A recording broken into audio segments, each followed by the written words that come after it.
Assalamualaikum warahmatullahi wabarakatuh. Salam sejahtera untuk semua teman-teman. Kita gaskan lagi cerita novel kita. Oke.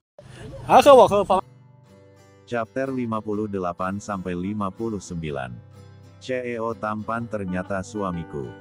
Rudy masih tersenyum-senyum sendiri, tidak jelas apa sebenarnya yang dia pikirkan atau yang dia rasakan sekarang.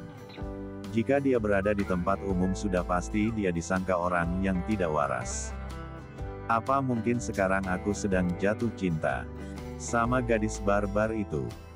Hahaha, itu tidak mungkin, gumamnya masih terus memikirkan itu semua. Tapi, kenapa aku sampai repot untuk membelikannya makanan? Apa aku seperduli itu terhadapnya? Ah, sudahlah. Anggap saja membantu pada yang membutuhkan, gumamnya lagi. Dan begitulah seterusnya. Rudy akhirnya melanjutkan pekerjaannya, dia mencoba fokus walau sulit. Tapi dia bisa juga mengerjakan semuanya tanpa drama memikirkan gadis barbar. Keesokan harinya seperti biasa, Rina akan kuliah karena sekarang adalah hari liburnya di pabrik. Jadi dia sudah bersiap untuk pergi kuliah, karena sekarang dia mendapatkan kelas pagi. Saat sedang dalam perjalanan dia seperti biasa berjalan dengan santai, dan terkesan malas berjalan sih lebih tepatnya. Jika tidak semangat untuk pergi, maka jangan pergi.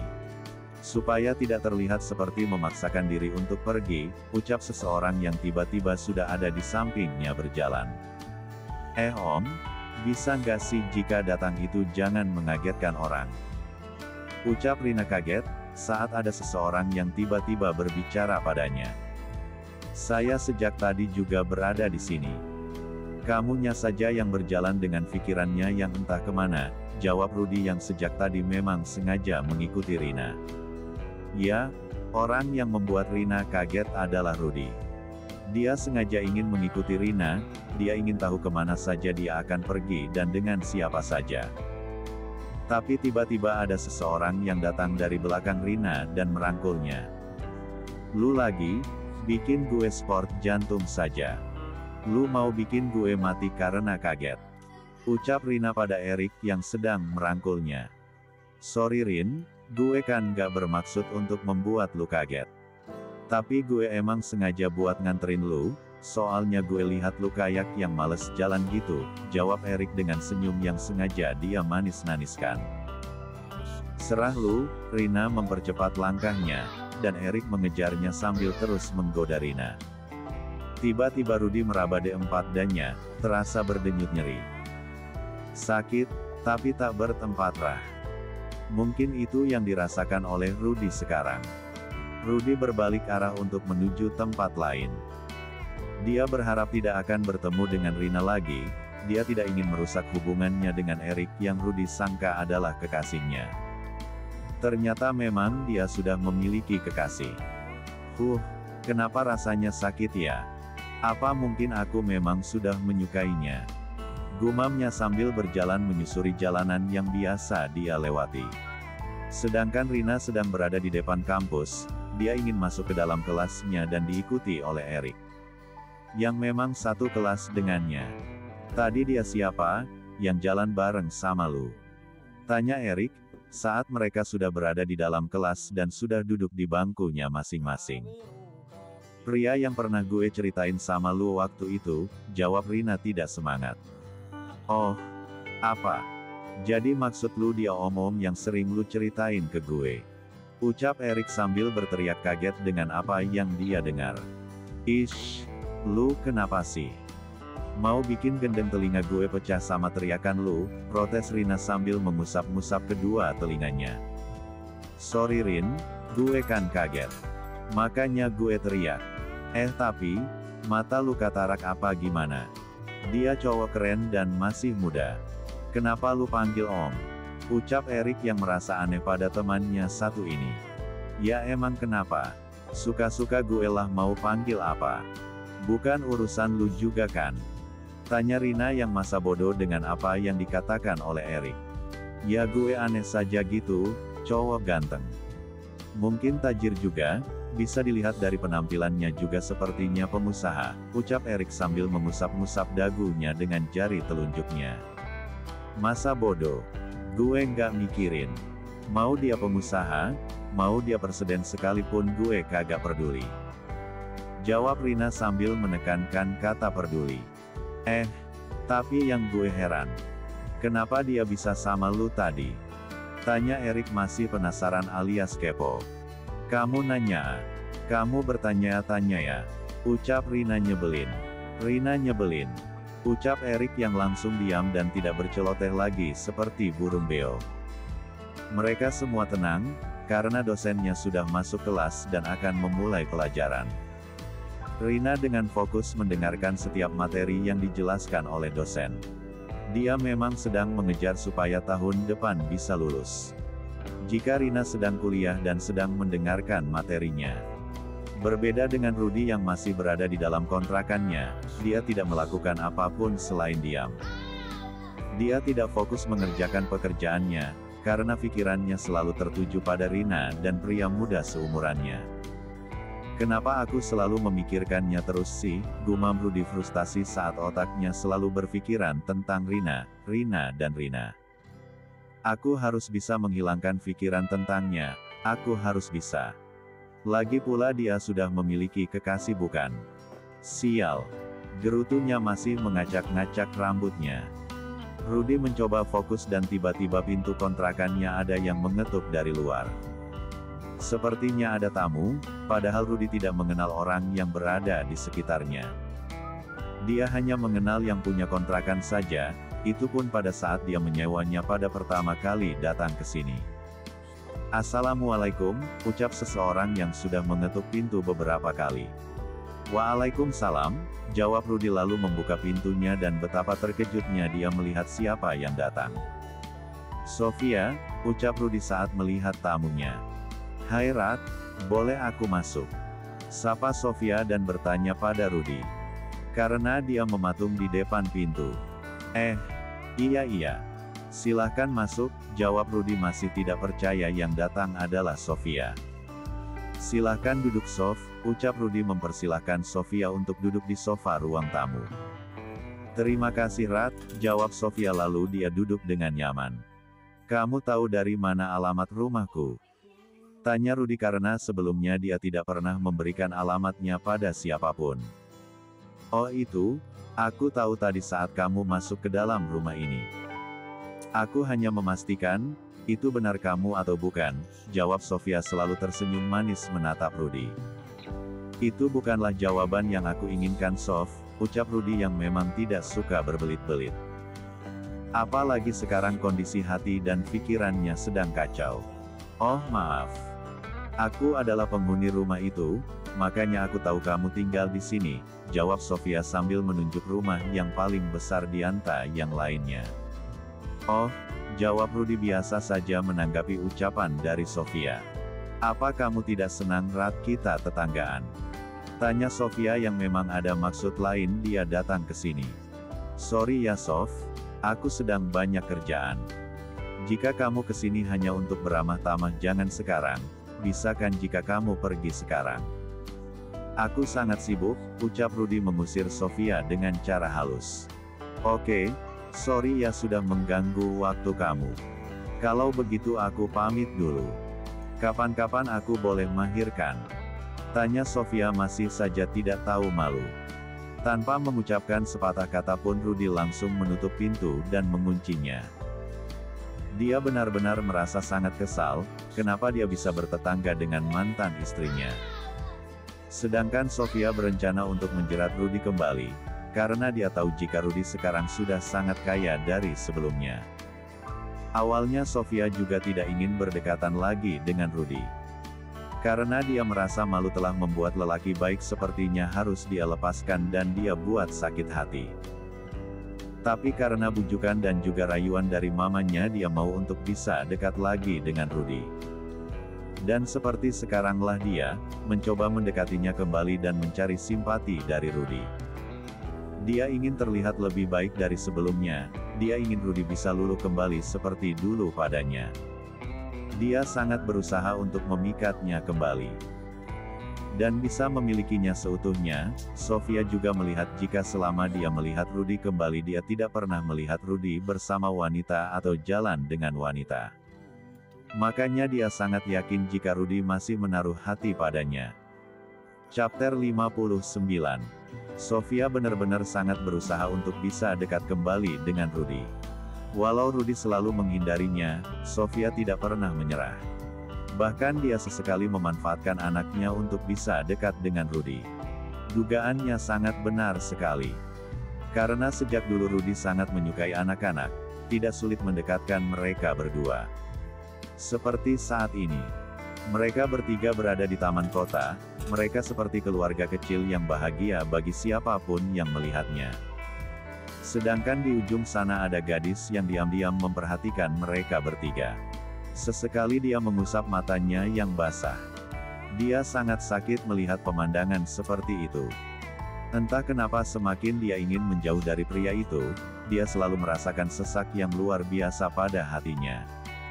Sebenarnya perasaan seperti apa ini?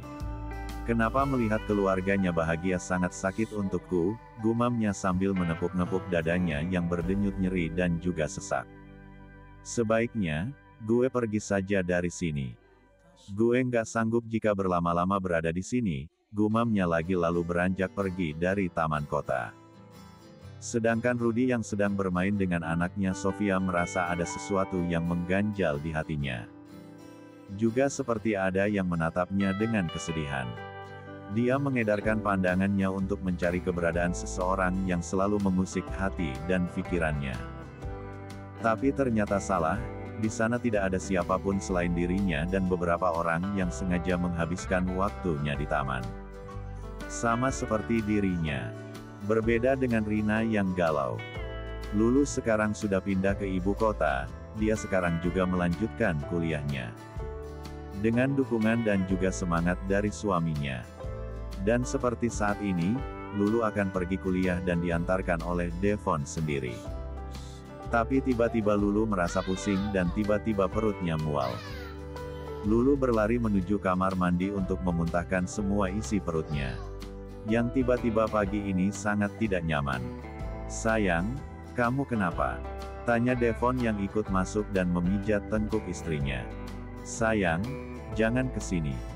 Ini sangat menjijikan, ucap Lulu saat sudah selesai muntahnya. Tidak ada kata jijik sayang. Apa kamu baik-baik saja? Tanya Devon yang melihat Lulu yang sangat pucat. Aku baik-baik saja, cuman sedikit pusing dan juga mual, jawab Lulu sambil memegangi keningnya yang terasa pusing. Lebih baik kamu izin dulu sayang, hari ini kamu tidak usah kuliah dulu. Kamu harus istirahat, dan jangan banyak pikiran, ucap Devon sangat perhatian dan juga penuh kasih sayang. Ternyata sang Casanova benar-benar sudah insyaf. Nyatanya dia sudah sangat bucin pada Lulu, istrinya. Seperti sekarang, Devon lebih memilih bolos kerja hanya untuk menemani istrinya yang sedang tidak enak badan. Apa masih pusing? Tanya Devon yang ikut berbaring dengan Lulu. Sedikit, entah kenapa jika seperti ini pusing dan mualnya berkurang, jawab Lulu semakin menelusupkan wajahnya di ketiak Devon. Sayang, kamu aneh sekali masa menciumi ketiakku. Untung saja aku sudah mandi dan memakai parfum, jika tidak pasti sangat bau, ucap Devon yang merasa aneh dengan sikap Lulu sekarang. Pernikahan mereka sudah menginjak usia 5 bulan. Dan mereka semakin terlihat sangat romantis dan jangan lupakan jika Devon sudah bucin akut. Jika pernikahan Lulu saja hampir 5 bulan berarti sekarang Soraya sedang menunggu kehadiran calon baby mereka. Karena menurut perkiraan Soraya melahirkan 2 minggu lagi. Sekarang pasangan Danu dan Soraya sangat antusias menyambut kehadiran baby mereka yang diperkirakan berjenis kelamin laki-laki. Mereka sudah menyiapkan kamar untuk baby mereka berdua dengan interior serba berwarna biru. Sayang, apa kamu tahu siapa aku sebenarnya? Tanya Danu pada Soraya dengan sangat serius dan tangannya mengusap perut buncit Soraya. Aku tahu.